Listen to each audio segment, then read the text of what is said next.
Pinagmamasdan ni Coach Anzai ang hawak niyang clipboard. A-rank team ang kaharap nila, habang ang Shohoku ay C-rank lang sa tingin ng marami. Sa court naman makikita ang kakaibang aura ng Toyotama, mabilis at agresibo. Ipinapakita na ang data ng Toyotama, isang A-rank team na kilala sa kanilang nakakatakot na opensa. Nakikita natin si Kishimoto, ang mayabang na power forward ng Toyotama, na agad nag-score. Sabi pa niya, "This is too easy." Talagang minamaliit nila ang Shohoku. Agad na uminit ang ulo ng ating bida na si Hanamichi Sakuragi. Binangga siya ni Kishimoto at agad itong bumawi. Pero tinawagan si Sakuragi ng foul. Napasigaw ang mga tao sa crowd at nag-react din ang bench ng Shohoku sa foul na ibinigay. Typical Hanamichi moments ika nga. Pero seryoso ang Toyotama, hindi sila basta-basta. Ramdam na ang pressure. Naiinis si Sakuragi dahil si Kishimoto naman daw ang nauna. Si Miyagi naman mukhang binangga sa moving screen pero walang tawag ang referee. Ganyan kadumi at kabilis maglaro ang Toyotama.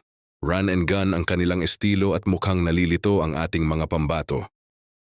Tumingin tayo sa scoreboard, 19:11 ang oras pero 6-0 na agad ang score pabor sa Toyotama. Wala pang isang minuto, baon na ang Shohoku. Sinabihan pa ni Kishimoto si Sakuragi na ipasa na lang ang bola sa kanya dahil isa lang daw siyang joke.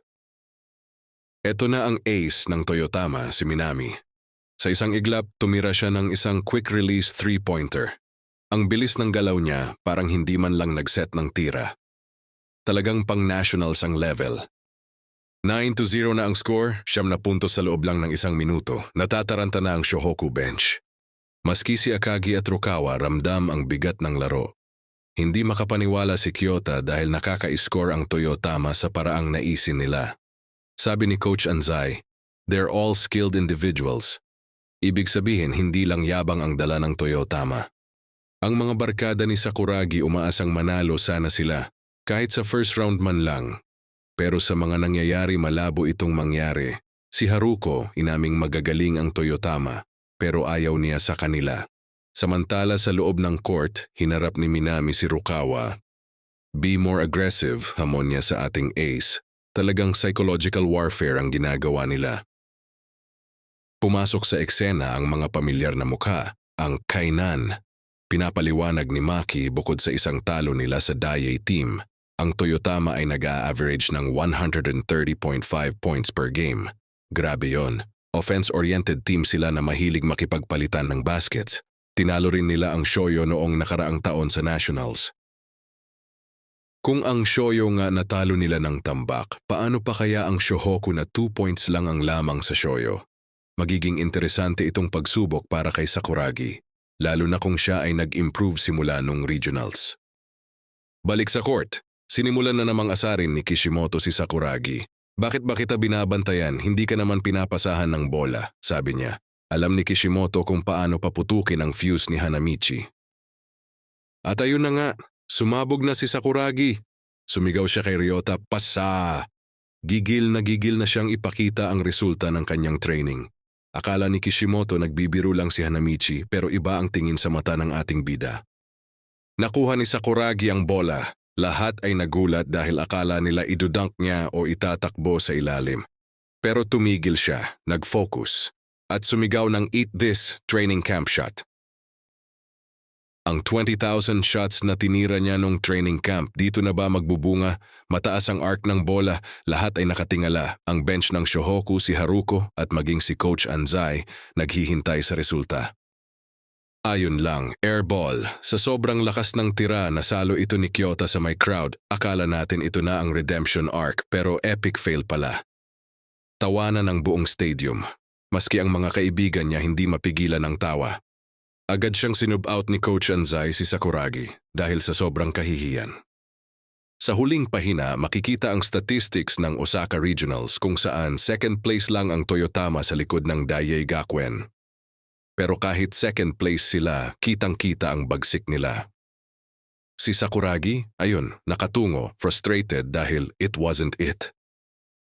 Pero alam nating lahat, hindi dyan nagtatapos ang laban ni Hanamichi.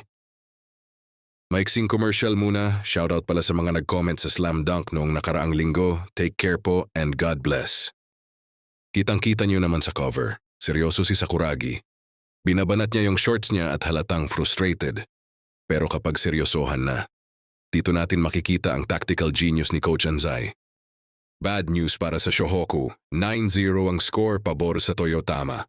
Masyadong mabilis ang laro nila kaya naman si Coach Anzai gumawa agad ng move. Pinatawag niya si Yasuda. Sabi ni Coach, kailangan nilang slow down ang pace, kailangan nilang bagalan ng takbo para hindi sila kainin ng bilis ng Toyotama. At syempre sino pa bang magre-react ang ating tensai na si Hanamichi Sakuragi? Beast mode si Gunggong dahil pinalitan siya ni Yasuda. Nabigyan patuloy ng headbutt si Shiozaki kahit pinapagaan niya ang loob ni Sakuragi sa nangyari. Subbing isn't a punishment, sabi ni Kogure, pero para kay Sakuragi, insulto ito sa kakayahan niya. Pinagtanggol naman ni Kogure si Yasuda. Kahit maliit at mukhang mahina, may guts daw itong si Yasuda. Hindi siya basta-basta natatablan ng taunts at asar ng kalaban. Samantala sa court, nakita natin ang depensa ng Shohoku. Ayun, rebound ni Akagi. Dito na magsisimula ang counter-attack. Si Miyagi mainit na rin ang ulo dahil sa trash talk ni Itakura ng Toyotama. Halos mawala na siya sa focus. Pero buti na lang nandoon si Yasuda. Ryota stop sigaw niya. Pinakalma niya ang laro. Imbes na sumabay sa takbuhan, hinawakan ni Yasuda ang bola para kontrolin ang tempo.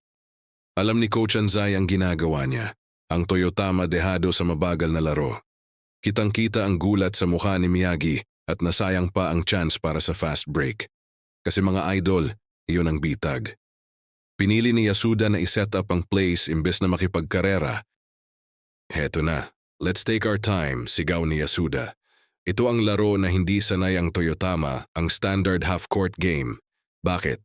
Kasi kapag binagalan ng laro, doon lalabas ang pinakamalakas na alas ng Shohoku pagdating sa ilalim. Sino pa ba ang aasahan natin sa ilalim? Ang nag-iisang King of the Interior ng Kanagawa, si Takenori Akagi. Pinasa ni Yasuda ang bola sa ilalim. Isang matinding positioning mula kay Gori. Focus na focus ang ating captain. Pasok ang unang puntos ni Akagi sa Nationals. Ang gandang turnaround shot ang ginawa niya sa ilalim, naghiyawan ang bench ng Shohoku. Naunawaan na ng iba ang plano at agad bumalik sa depensa. Agad silang bumaba sa kabilang court para hindi makabuelo ang Toyotama. Strategic move ika nga. Napakunot noo ang Toyotama, hindi sila makatakbo. Nababasa na ni Ryota ang plano. Kung hindi sila makikipag-trading ng baskets at babagalan ng laro, kontrolado ng Shohoku ang court. The gamesman in him must be buzzing, sabi ng coach ng kainan kay Coach Anzai. Maagang nag-adjust si Anzai dahil alam niyang delikado ang Toyotama. Isang chess match ang nangyayari sa loob ng basketball court. Habang abala ang lahat sa depensa, eto na naman si Sakuragi. Niyuyugyug ang taba ni Coach Anzai pero biglang, spak, isang malupit na block mula kay Akagi. Ang pamosong fly swatter ay ipinakita na ni Gori sa Nationals. Tulala ang center ng Toyotama, grabe ang presence ni Akagi. Sa buong Osaka, wala raw silang nakitang center na ganito katindi ang intimidation factor.